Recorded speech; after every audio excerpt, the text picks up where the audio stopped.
Let's see how long we last this time.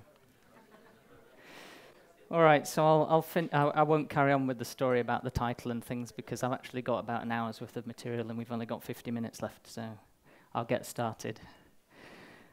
Okay, so this talk is not about lightsabers or Star Wars or anything like that. It's essentially a comparison between REST, GraphQL, and gRPC.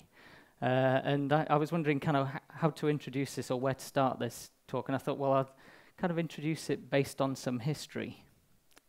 So I'm going to go through a very quick potted history of distributed computing. Note the caveat below, it may not be accurate or even true. I took a lot of this from Wikipedia. I was born about there, so I didn't experience all of this, and yes, I am quite old, I'm afraid. So I'll go through very quick history and kind of try to motivate or explain why I found this interesting, and hopefully you'll find it interesting too. Okay, so distributed computing, born around 1960, according to Wikipedia. And a lot of what was done in the old days talked about RPC, because people wrote procedural code, and therefore they were doing remote procedural calls. And around, it's kind of some slightly interesting things that happened in the kind of mid to late 70s. Ethernet was created, and it was kind of standardized through the 80s and adopted beyond then. And that kind of gave us a standardized way of connecting machines up, which became ubiquitous, which helped with kind of networking computers together and kind of increased the number of interconnected computers. Around the same time, the same thing happened with TCP/IP. And then in the 80s, object-oriented languages kind of took off. And so rather than talking about procedures, we talked about methods. So we talked about things like RMI. And then Corba came along, standardized by the Object Management Group, or oh my god. And so Corba did things like IAOP, and you had an interface definition language, and you generated server-side stubs, and you generated client stuff. And at the time, it was reasonably popular. Well, not sure popular is the right word. It was used quite a lot and implemented by a number of different environments.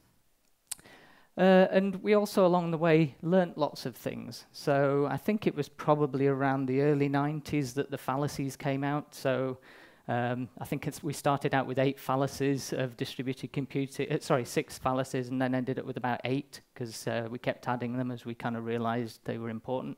So these cover things like the fact that the network isn't reliable, and the network doesn't have 0 latency, and so on. And these, when we talked about doing things like distributed objects, there's kind of a built-in assumption that those things are true, but they're not. And so we've learnt things along the way. And I'd like to refer to this as the kind of Natasic period, kind of olden times when we were kind of learning things, and we've kind of evolved beyond there. And one of the main things that happened was the creation of HTTP. So earlier than 1.1 being created, around the kind of mid-90s, the folks at CERN and Tim Berners-Lee created HTTP 0.9, which was all about sharing documents, so it only had the GET method, and then 1.0 allowed you to create documents, so that had POST and it had head. But it wasn't until we got to 1.1 that we got the full set of verbs that we know today and that we use to do our interactions between systems. And so we kind of had a bit of a flurry of activity then around this time. So XML was created as a way of describing data that you can then send over a network. And SOAP and SOA took off. Who here remembers or did SOAP services and wrote WSDLs and UDDI? Yes, you carry the scars, so do I.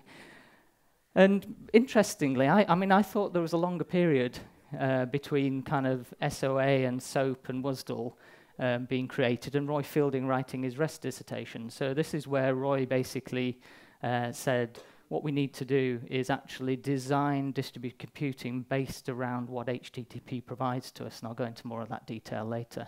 And another thing that happened around the same time was that JSON was created as a kind of way of describing data, a simple data description format.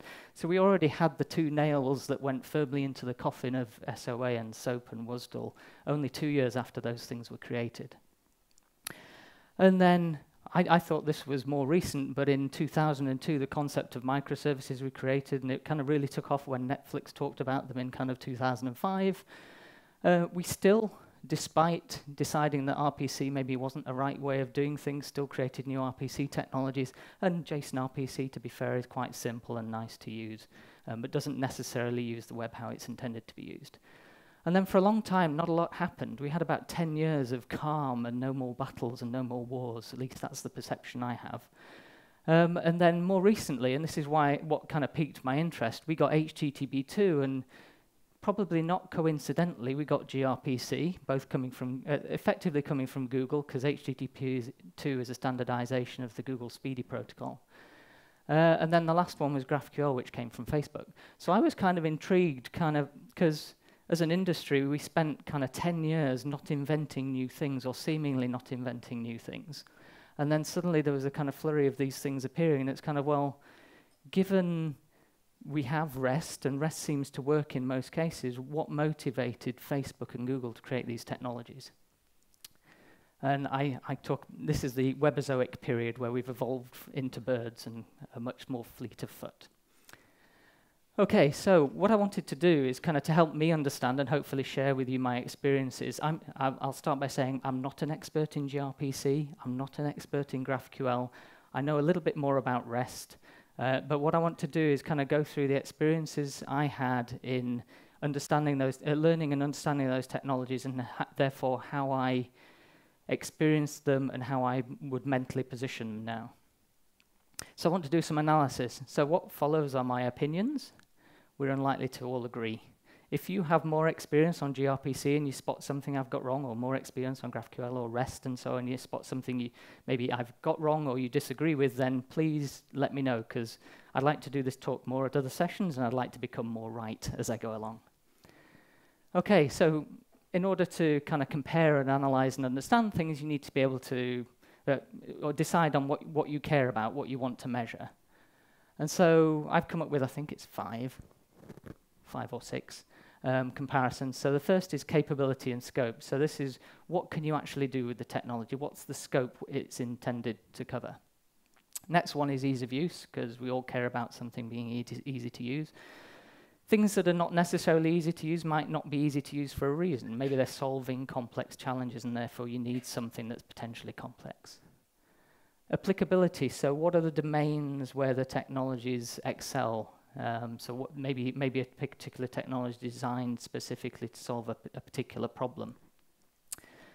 Ubiquity and adoption, so this is about how ubiquitous is the technology, how much is it used and understood in the industry, and what environments can you use it in. And adoption is more about kind of how many people are using it, because there's always a risk potentially if you use a technology that's not being used by very many people, it could be quickly supplanted, and you've ended up investing your time and effort in something that's just going to go away. And then the last one is the approach, so understanding how you actually use them. All right, so approach, actually I said how you use them, but what I actually mean is there are different ways to do integration. And I think these are the kind of two main ones. And I don't know whether the bottom-up is kind of common terminology. I've heard contract-driven used, so I'll talk about that one first. So with contract-driven, what you often do is the technology you're using has a concept of a contract. You define the contract, and that's the API.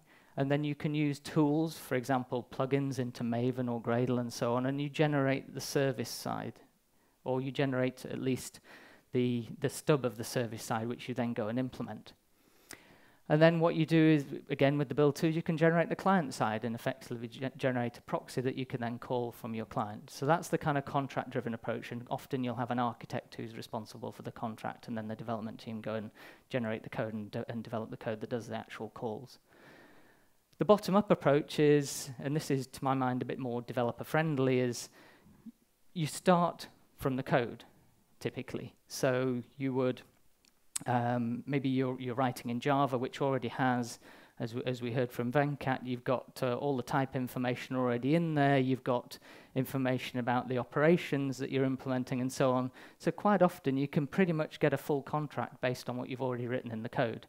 And then technologies sometimes add other capabilities like annotations, so you can document the contract and things like that. So you generate the contract, and then generate the client from the contract. And some technologies, and we'll see, actually do a bit of a mixture, and you can actually write the contract and the code at the same time, but I still consider that to be a bit of a bottom-up approach because you're not actually generating the server side.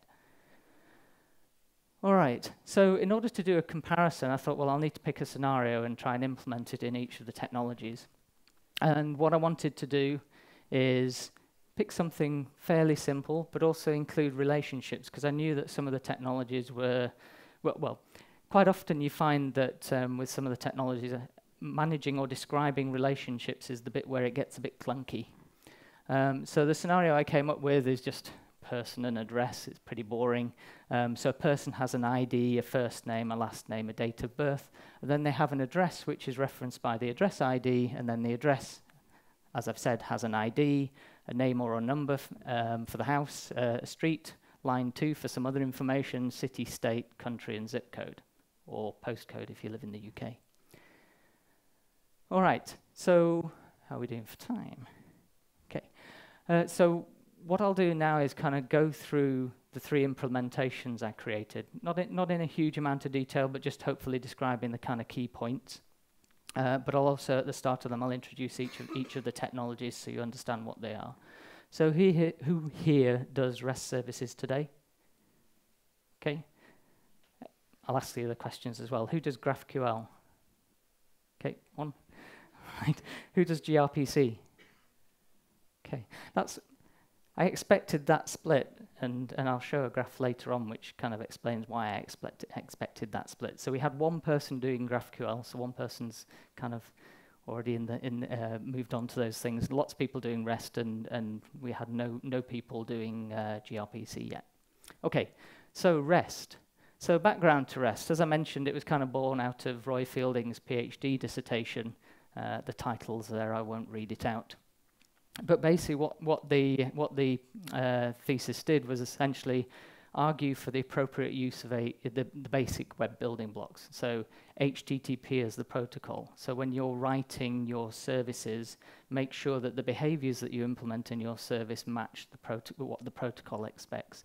And URIs or URLs, if you like, for identifying the resources on the web. It's an architectural style. It's not a specification, and in its own rights, it's not a protocol.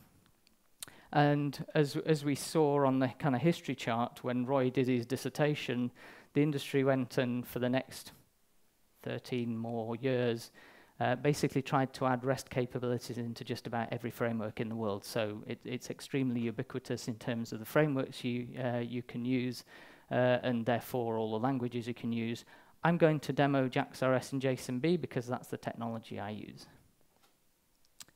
Okay, so because REST isn't in itself a specification, the industry has kind of evolved. As I've mentioned, there are many different APIs for doing things.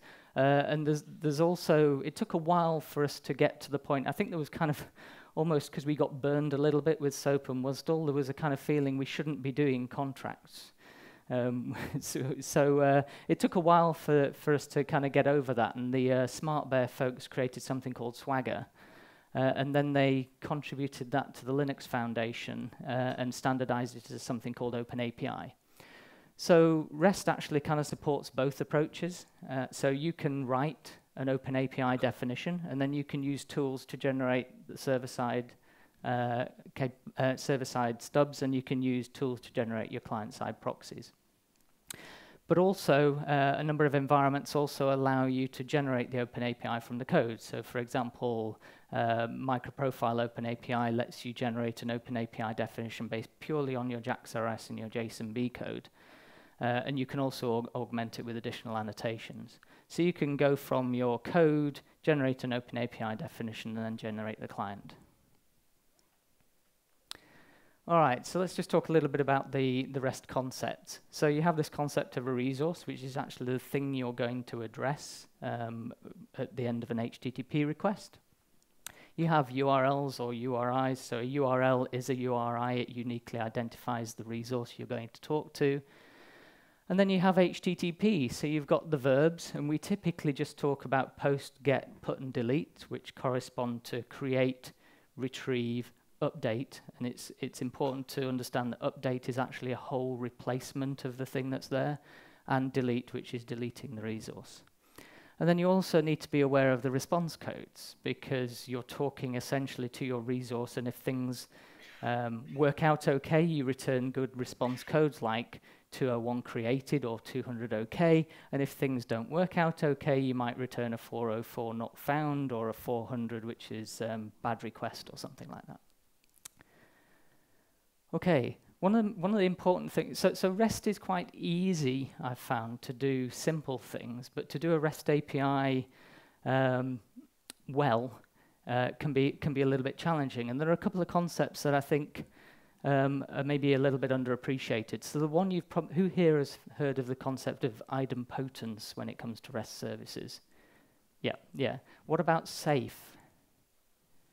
Yeah, less. So I'd heard less about safe, and it wasn't until I was kind of digging into this that I kind of thought, oh, yeah, it is a different concept, because I'd always thought about idempotence being related to caching. It's not actually. So what idempotence says is that if you make a request, you can repeat that request if you need to. So it might be that you made the request, you never found out whether it worked okay, so you just do it again.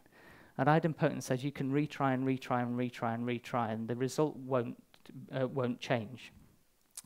What safe says is actually it's effectively I'm only reading information from the resource. So you can cache that information, for example, or you can actually prefetch that information. And it's important when you're writing REST services to understand these concepts. And also when we talk about fault tolerance, and I'd only just appreciated this in this last week or so, we talk about fault tolerance and maybe using retry as a compensation action for things failing.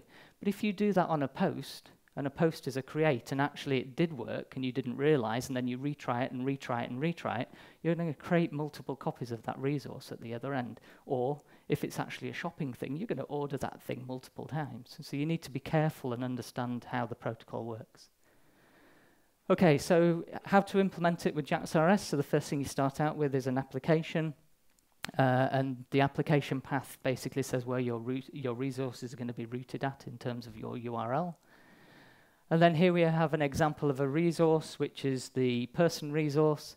And you can see we've got another part of the path, so it's going to be v1/person. And here I'm just showing a couple of the get methods. So this one is going to get all the people. So if I do v1/person/ or just /person, then I'll get back a list in JSON form, because I've said that I want to, I'm going to produce JSON. I get it back in JSON form, basically all the details about all the people that are in my repository. The next one lets you index into a very specific person, so if you pass /ID, then I'm going to get back an individual person. And note that JAX-RS also has exceptions that are defined that correspond to the HTTP response codes. So if I don't find the person, I'll throw a not found exception, and that results in a 404 going back. Next one, so I said I wanted to show relationships. So this is how you do relationships in JAX-RS. So I'm going to go /v1/person, and I'm going to identify the person, and then I want to get the address of that person. So in this particular one, I'm getting, so I'll give the ID and then /address, and what we need to do is go and first find the person, and hopefully they exist, and we don't throw not found, and then I'm going to find the address, and hopefully the address exists, and then what will come back is actually an address resource. And I'm just showing here another example of a filter, so you can do /person/filter (last name equals) and provide a last name, and this will return all the people with that last name, or all the persons with that last name. Okay, so that's the getting. So on the creating side, we just have one example. So here I'm going to create a person. So if I do a post to /v1/person/, then I'm going to go and save the person that I'm passing in the body of the request. Save that in the repository. Now I'll do a quick check to see if that person actually has an ID that's been passed into me, because if it does, then I actually want to reject that, because doing this create is actually going to cause the backend to create the ID for that person, then return the person back populated with that new ID. So I don't want to go and create a person with an existing ID. Okay, and then update, which is an HTTP put. As I said, this is a whole replace. So in this particular example, I'm passing in /person / ID on the URL. I'm passing the person object in. I'm going to set the ID of the person. This is a bit belt and braces. I'm going to set the ID of the person to the ID that was passed on the URL, and then I'm going to go and store it in the repository. Okay. And then lastly, delete. So here I'm going to delete a person. I'm going to check the person exists before I delete them, and if it doesn't exist, then I'm going to return not found. So 404. So the last part of JAX-RS or REST is understanding about how to work with the data. And so for this is just an example of JSON-B. So as I mentioned, you can say what types you produce or consume, and then if you've got nice simple types like we have here, which is just a person bean, then what JSON-B will do, and you get the equivalent capability with Jackson, is it will just automatically serialize it to the JSON format and deserialize it back into a person object at the other end. Okay. All right, so two more concepts. So REST URLs. So here, so I mentioned about the /v1/person, but of course these URLs have a little bit more to them. So we've got the host name, the port. This is the context root of the application that I've deployed, and then we get to the bits that we've seen. So this is just the application path, the resource path, and then this is an identifier for the resource. Okay, so on the client side, what you can do is you can use, as I said, the tools to generate a bunch of clients, different types of client based on the OpenAPI definition. This is an example that you can't at the moment generate using the tools, but I wish we could. So this is a microprofile REST client. So here you write this by hand. It's nice and easy if you've already got the JAX-RS implementation, because it basically reuses all the annotations that you use on the server side. So here we're just saying the path is /address, and I'm just describing the two get methods, and then what you can do is then just inject an instance of that into your client, and microprofile will fluff up the proxy for you, so there's no code generation required, and then you can just call it, and it automatically then calls to the backend service. All right, so how are we doing? I forgot. Half an hour. So very quickly, I'm just going to do very basic demos. I'll have to switch to Mirror. Okay, so this is just the REST example. So we've seen the code, so I won't walk through the code, but I just want to give you an idea of the REST example. So I'm just going to start the server, which has the application deployed to it. And then once that's started, I'll open the. So one of the nice things, at least we provide in OpenLiberty, but other environments provide this kind of thing too, is an OpenAPI UI. And what that OpenAPI UI lets you do is actually browse and look at your deployed services, and you can invoke them. I don't know if you can see that. Okay, let's make it a little bit bigger. Okay, so this is basically where my service is deployed, and you can see these are all the operations that I implemented that we just walked through. I'll just very quickly, let's go and get the people. So I can just from this UI just try it all out, and you can see here we've got a couple of people come back. I can go and get an address. So if I copy that and go to the address and try it out, we can provide the ID, and hopefully I copied the right thing. Quite often I copy the person ID by mistake, and there you go. So there we've got the address for that person. So it's really nice. I like this capability, because if you've got an API and you don't necessarily know how to or understand properly how to use it, then you can just fire up the browser and try it out and see. Okay.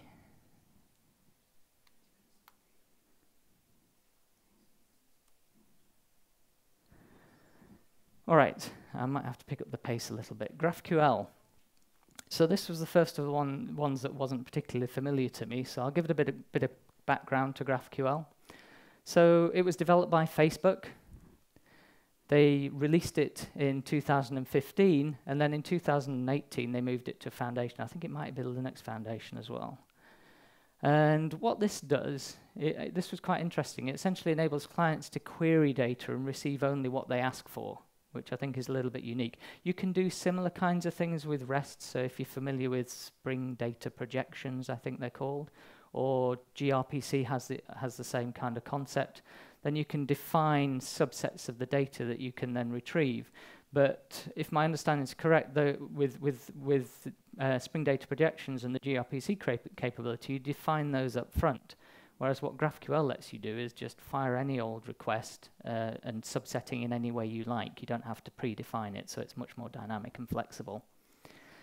It also supports, so although it says GraphQL as in graph query language, it also supports updates, which are called mutations, and subscriptions, which are essentially you can subscribe and get notified via a WebSocket.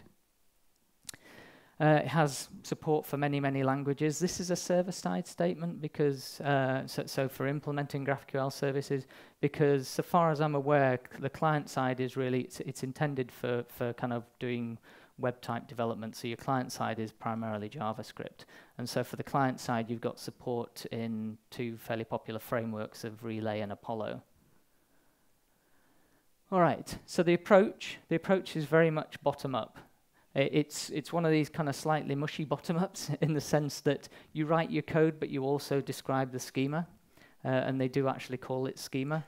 So you do that together, and then the client can call you. But you don't actually need to do any client generation because, and we'll see this in the demo, what GraphQL has is an API for the client to actually query what's available on the back end. So you can point a client to it that's not aware or doesn't understand the back end at all until it's actually been fed the information from the server. Okay, so concepts. So there's the concept of schema. So the schema is used to define what your GraphQL services and messages are like. There's the types. So it has a type system. So scalar types. You can define your own scalar types because it's only got a fairly small basic set. I haven't got a bullet for that. You can also define objects and arrays if you want more complex structures. You define queries, which are the things that are going to query the back end. You define mutations, which are things that are going to update the back end. And as I said, subscriptions. And then there's the concept of, at least in the Java API that we use, I think these are called something else if you do it in Spring. But in the kind of GraphQL Java framework, they call them resolvers. And these are the things that you implement in the back end that basically do the work in order to do the queries or the subscription or the mutations or the subscriptions. So let's have a quick look. So here, you define your schema.graphqls. I guess the S stands for schema, so they're saying it twice because it must be really important. So here we've got two types. So we've got the person and the address type, and in both cases I'm only using strings and IDs. So the ID is a special type but essentially corresponds to a string, and then the exclamation marks say whether it's mandatory or not. And then behind that you do your implementation. So here I've implemented an address which basically corresponds to the various fields on the types. So the next thing is queries. So again, in your schema, you define queries. So query is a kind of predefined object type. And then I'm saying I've got query of people, person, addresses, and address. The people query is going to return an array of person objects. I can return a specific person by passing the ID in. And similarly for address, I can query addresses and get an array of addresses or get a specific address back. And then in the back end, what you do is you implement a GraphQL query resolver that essentially implements those operations. So you can see here, we're basically just calling into the repository to go and fetch the data out of the repository. Okay. So I mentioned about relationships. So this is how you do relationships in GraphQL, in GraphQL Java. So we've got a relationship, just to quickly recap, we've got a relationship of address, in the person that points to the address. So what you have is when you put your query in, and we'll see an example of it, you're going to query based on a person, but you might want to fetch address information back. So in order to do that, you implement a a person resolver. So it's a GraphQL resolver of type person that then gives you the way of navigating to the address information. So here we've got the method that's going to return the address of the person for which the query was submitted. Next one, mutation resolvers. So this is all about the update side of things. So here you define, again, you've got this predefined object type of mutation. You define the operations, the mutations you want to be able to perform. This is quite a noddy interface. So I'm going to create a person, create an address, and if I want to join those two things together, then I'm going to set address of person and pass in the person ID and address ID. And then you write a GraphQL mutation resolver that basically, as you can see, implements those operations. Okay. And the next bit is just kind of gluing it all together. So you define in your schema a schema that basically identifies the query, the mutation, and if I'd done a subscription, it would identify the subscription as well. Okay, so that's the kind of basic infrastructure, but then of course you need to hook it into your environment. So because the runtime we're working as Open Liberty, I wanted to hook it in as a servlet. So I'm just extending the simple GraphQL HTTP servlet, and you basically glue all these things together. So I'm going to provide the location of the GraphQL schema. I'm going to tell it where the resolvers are that are going to resolve all the code. I'm going to build that thing and then make it executable. So it's pretty simple. Okay, demo time. So I need to mirror. All right, so let's just run that server that's got the GraphQL implementation deployed. And I think there are at least a couple of examples. So what I'm going to show is use of something called GraphQL. And I forget what the name, you nodded, so you might know the name of the other one. Do you know the name? Okay. All right.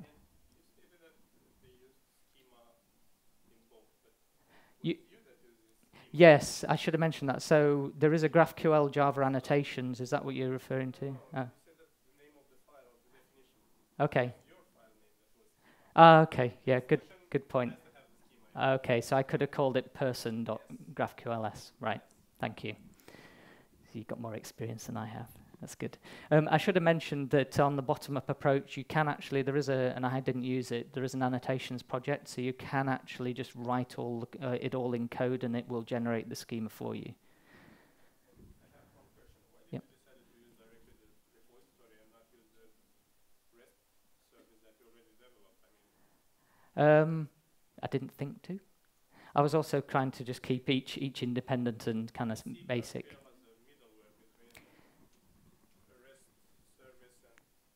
That's my punchline. Okay, so we'll go to the GraphQL endpoint. Okay, so the nice thing is what GraphQL lets you do, and it's just a JavaScript library. So I can go and see, so I mentioned that the client can actually query the schema from the back end, so I can go and look at all the various things like the data structures and so on. And then it lets me fire requests at my back end. That sounds rude. Okay, so here we just got a quick example where I'm going to get all the people, and all I want is the ID and the first name. So I can do the request, and there we have the ID and first name of all the people. I can do give me last name, and I get the last name back. I can do things like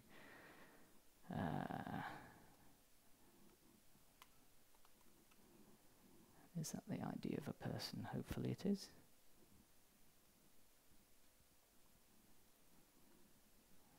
This was a bad one to choose. I'm running out of real estate. Let's just do last name. So I can get the last name of that particular person. But the interesting thing is I can also, so we mentioned about joining things together, so I can also do address, and let's have, what shall I go for? I'll just go for the zip. And there we go, we got the zip. So hopefully you get the idea that GraphQL is really, really flexible in terms of being able to query data at the back end, and it's actually fairly simple to write the back end capability as well. Okay, so we'll kill that off. All right, not doing too bad for time. All right, next one, gRPC. So gRPC, it's described as an RPC system, and I think it's described as an RPC, it's hard to say, an RPC system. They shouldn't have called it that, because essentially it does more than just RPC. It's got lots of other capabilities provided with it.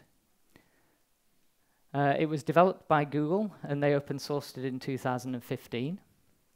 It is controlled, if you like, by Google. They haven't donated it to a foundation. It's out in GitHub, so it's open source and everything, and I believe it's under a reasonably friendly license, but in terms of who commits to it and so on, I think it's primarily Google. It's optimized for low latency communications, so to my mind that's kind of server-to-server communications, or maybe server-to-mobile, where you care really about how much data you're going to send and so on. It's got lots of language support, so Java, including Android, not surprisingly because it came from Google, Node.js, Go, Objective-C, etc., etc. The approach you take to developing for gRPC, it's very much a contract-driven approach. So you define your protobuf file or .proto file, and I'll go into a little bit more detail on that later. And then through the build, it generates your server-side stub, which will be called something impl base, and your client-side stub or proxy, if you like. All right, so concepts. So protobuf. So protobuf actually predates gRPC as a concept. It was really a format for describing data structures that you could then serialize and deserialize in a highly optimized form, so to a binary form. But also, it's not self-describing, so it really doesn't have any of the kind of verbosity that you would see with something like JSON or XML, where the fields are actually named, for example, and you'll see how they get around that later on in the examples.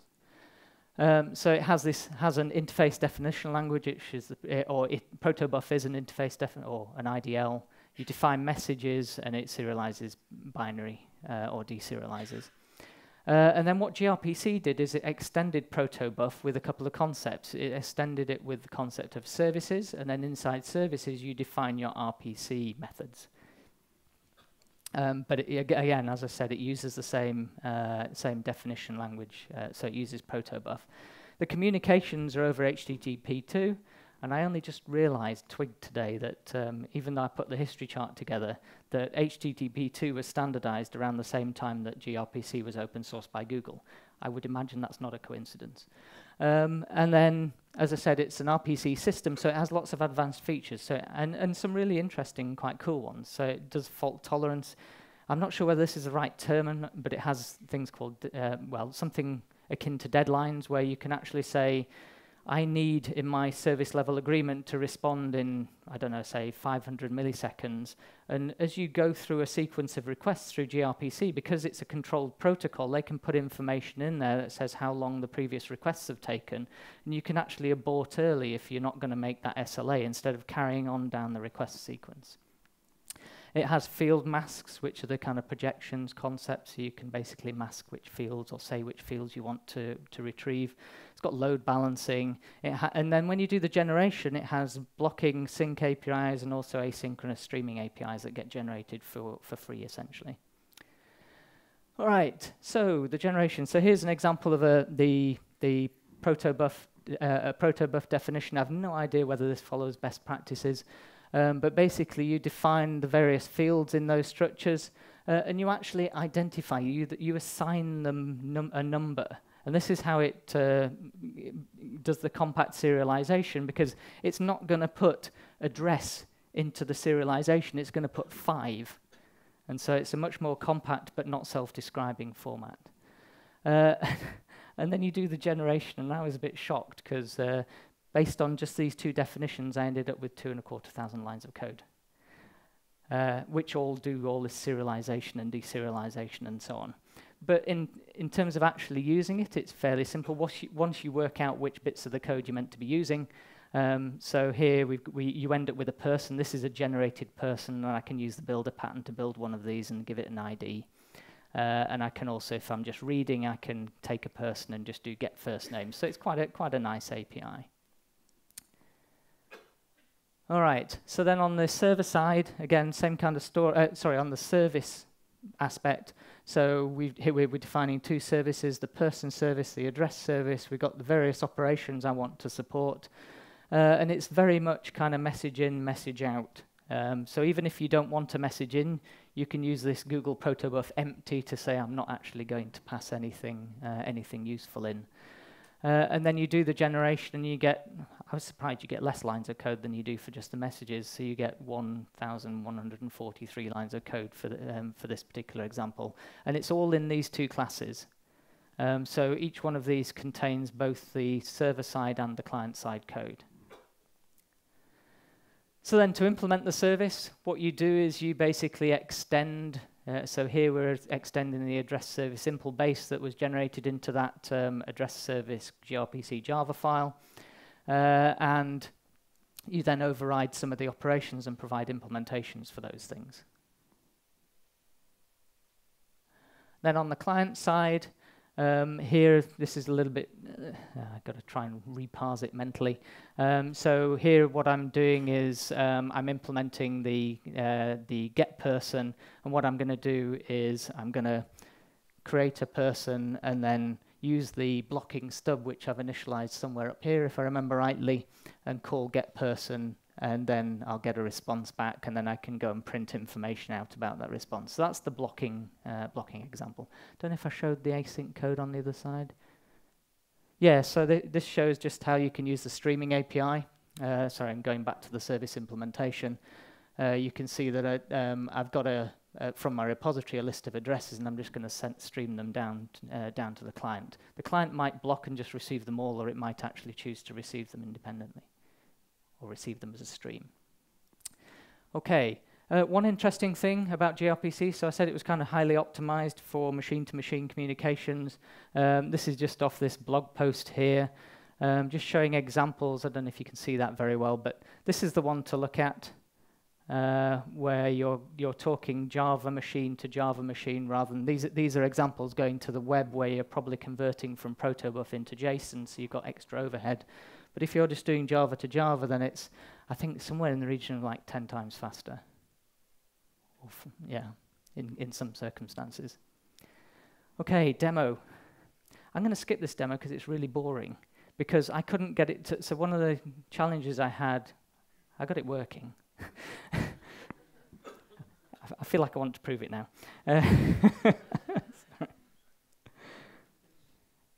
It's really boring because I haven't found a UI where you can just understand or see what protobuf, what gRPC services you've got available. So I just took one of their examples and rewrote it as a person server. And so I'll start the person server, and you can see I've got 2 people with 2 addresses. And I couldn't get this either to work in a servlet. I was just checking earlier, actually. So there is a servlet capability being developed. It started about 5 months ago. It stalled, and then I just noticed today that somebody's provided some review feedback about 7 days ago. So hopefully it'll get moving, and I'll be able to implement it and deploy it to Liberty. So I'm just going to call get people. And I'm not sure why it's so slow, but maybe it's just some initialization stuff and things. But there you can see. I said it wasn't very exciting. I've just got the details of 2 people from the back end, and I could, if quite often I do copy-paste problems here. So if we do,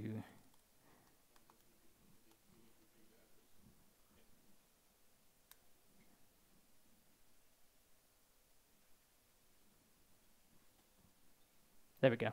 So I've got the person as well. And I think those are the only 2 operations I bothered implementing. Okay. So let's go back to this presentation.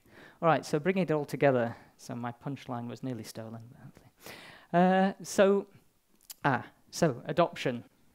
So it's difficult to know how much to trust Google Trends, because it does depend on what people search for, well, what terms people use and things. But I kind of generally believe this, and it actually matches the poll that I took. So this is kind of when REST was kind of beginning to take off. Actually, I think it was around 2016 where it became more sorry, not 2006, where it became more popular than SOAP services. And you can see around 2014, it kind of plateaued and has been kind of wavering around that plateau. And then you can see 2015, gRPC and GraphQL were both released. And gRPC is the blue line, so it's a bit less popular, or less popular is probably the right term, than GraphQL. Okay, so bring it all together in terms of scenarios or use cases. So for GraphQL, because it's very much a kind of view-centric technology or a view-centered technology, I think it makes sense to use it as a kind of gateway technology. So I should have described scenarios. So here we got back-end services that you're implementing. Here we got gateways, which might be gateways that are implemented as a specific to a particular front-end application you've got. So if you're doing the back-end for front-end pattern. And because GraphQL is a really nice technology for doing view kinds of things, I think it makes a lot of sense to use it as a gateway technology and then talk back to things like REST services and gRPC services. For gRPC, because it's kind of optimized for kind of Java to Java communications, then I think it makes a lot of sense. If you've got any services that are very sensitive to latency and you need high throughput and so on, then using it in the back end for doing those kinds of things I think makes a lot of sense. Also potentially using it as a gateway implementation, particularly if you're going to talk to mobile devices like Android devices and so on. And then lastly, REST. So REST is your kind of sort of general purpose do everything with it, but it might not be kind of optimized for particular scenarios. So as today, it's used for back-end to back-end integration. It's used in gateways as well for talking to, and then can be talked to from web or mobile or third-party applications. So it's your kind of, it's your workhorse technology, but and probably makes sense still to be the one that you use for most things until you get to the scenarios where you need the optimizations that are provided by gRPC or GraphQL. Okay, so kind of summarizing things. This is where it maybe gets a bit contentious. These are kind of my opinions. I found in terms of capabilities and scope that REST has a kind of general scope. GraphQL is quite a narrow scope, but it's intentionally so. It's very much focused on solving that kind of view web service capability. And gRPC, I kind of get the feeling that gRPC is trying to do everything and be everything. Because it has the notion of projections and fault tolerance and so on and so forth. In terms of ease of use, I think, as I said earlier, simple things are simple in REST, but if you want to design a kind of full-blooded REST API, then it can get a little bit difficult, and particularly if you're going to start doing things like HATOS or HATOAS or however you want to describe it. GraphQL. I found that quite simple and I really liked it, but as I said, it's quite constrained in scope. gRPC, I found it kind of medium difficulty. That I may be tainted a little bit based on my experiences of trying to get it to work inside a servlet. Applicability, well, we kind of touched on this. REST is kind of generally applicable. GraphQL excels at the kind of web gateway side of things, and gRPC excels at the kind of high performance, low latency, high throughput sort of things. Ubiquity and adoption, so REST is kind of universally used, as we've seen by the show of hands in the room, and has high adoption. GraphQL, it supports many languages, and the adoption appears to be growing quite well. And again, gRPC supports many languages, but isn't available in all the environments that you might need it in. But hopefully that will get over time that will become less of a problem. And then finally, just on the approaches, so REST, as we've seen, you can kind of do contract-driven and bottom-up. Contract-driven if you're going to use OpenAPI. GraphQL is kind of very much a bottom-up approach, and gRPC is very much a contract-driven approach. One of the things I should have said, and I've just remembered, is when we talked about REST, 2 minutes. When we talked about REST was all about using HTTP how it was intended to be used. So far as I can tell, with GraphQL and gRPC, the vast majority of things you do are all using post, because typically you're sending a large amount of data, a significant amount of data. They do, in theory, support GET, but I think it's I've struggled to kind of work out how to do that, or when to get GET to work. But they're definitely not using all of the HTTP capabilities, and not really trying to be designed to kind of focus on using HTTP hours as how it was intended, which is what REST tries to do. All right, that's about it. So I think I just about finished on time. Any questions? Yep. In terms of speed, do you have, from your experience, not from graphics, the gRPC versus REST, is it feasible in not so big how to say, traffic data? I mean, is it feasible to use gRPC instead of REST on 1,000 calls or something like this, or is it only usable when you have millions of calls? So the question was, is gRPC can just be used for large numbers of calls? Is that right? Something like that. Can it be used for a small number of calls? Yeah, there's nothing designed into it that kind of focuses on a specific scenario. So if you wanted to do gRPC everywhere, you could.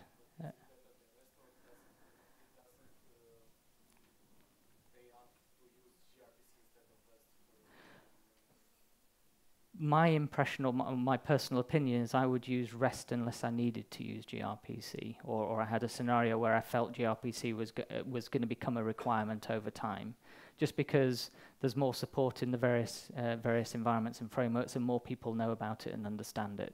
So that's kind of what I would do personally. Yeah. There is. I only started thinking about this recently. There are things. So REST doesn't say what the format should be, has to be, or serialization. There's no reason why you couldn't send protobufs over REST requests, for example. And there is talk about doing JSON over gRPC as well, and I think there are examples of doing that. So it's not kind of black and white either in terms of the technologies. Okay, any other questions? Okay, thank you very much.